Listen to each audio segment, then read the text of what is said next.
All right, welcome to another classic album review. On this video, I'm gonna review the third album by AC/DC called "Dirty Deeds Done Dirt Cheap." It was originally released in Australia in 1968. I think, and a year later, released in Europe. It didn't hit American shores until 1981, a year after singer Bon Scott's death from acute alcohol poisoning. Okay, this album, this is a pretty good, damn good album in my opinion, because it like I think the first song I ever heard from ACDC was Big Balls, and I caught this album in Half Price Books, and like I just flipped it to see if it had the song Big Balls on there. Lo and behold, it did. That's one of my favorite songs by them. It sounds funny, but it sounds funny and catchy at the same time. I've never and like this of course this album was released in '76, and it still had it like, you know what I noticed, a lot of rock albums during the '70s had that same analog guitar sound to it, like you could tell albums that were recorded in the '70s, because they all sound the same, they all have that same feel. And Dirty Deeds Done Cheap is no exception. And like I've heard the song Dirty Deeds Done Cheap uh, before. I think it was on a wrestling show, or some X Games show. I've heard that say "Dirty Deeds Done Dirt Cheap." Like I love the way that the Johnson brothers be playing that duo guitar with Angus Young. Like Angus Young just killing it, and John Bon Scott, he's holding his own with his own style of singing. And if you ask me, his singing flowed a whole lot better than the singer that came after him, whose name I can't remember at the moment.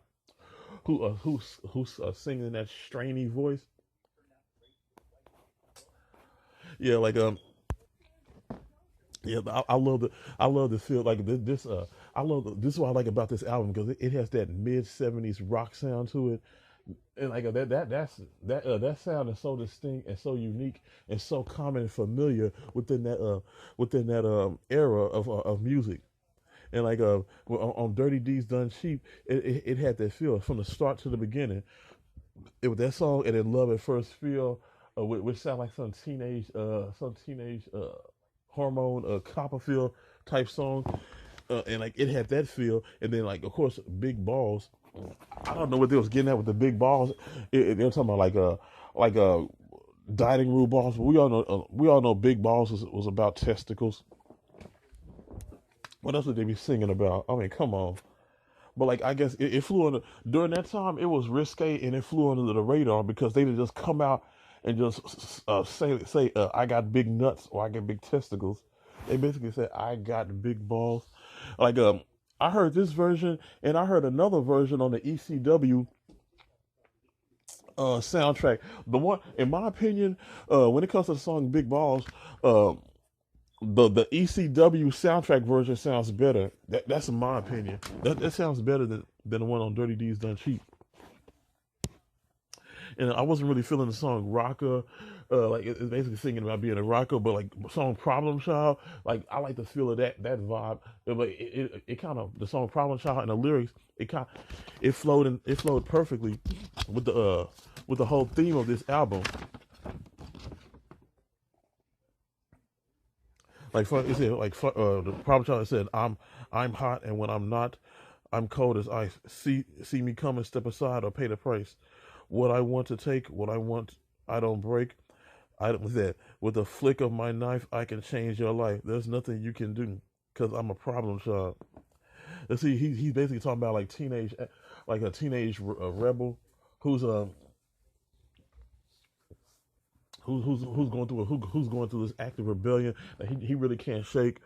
But that's basically what he's talking about in a song, Problem Child.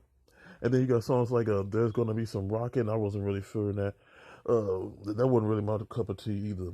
But like Ain't No Fun, and like track number 7, Ain't No Fun. Who Wants to Be a Millionaire? I like I I kind of like that song. I like to feel that that song was longer than it shouldn't have been like damn near 7 minutes long. It should have been 4 minutes long. Yeah, like Ain't No Fun. It's a pretty good. It's a pretty good album. If you, a track if you ask me. At the end, he says, "Hey, hello, Howard. How you doing? My next door neighbor. Oh yeah, get your fucking jumbo jet off my airport." I mean, he was singing about. Of course, it was singing. The song was about millionaire vibes, and like what he would do if he was a millionaire. Like he said, I got holes in my shoes. I got holes in my teeth. I got holes in my socks.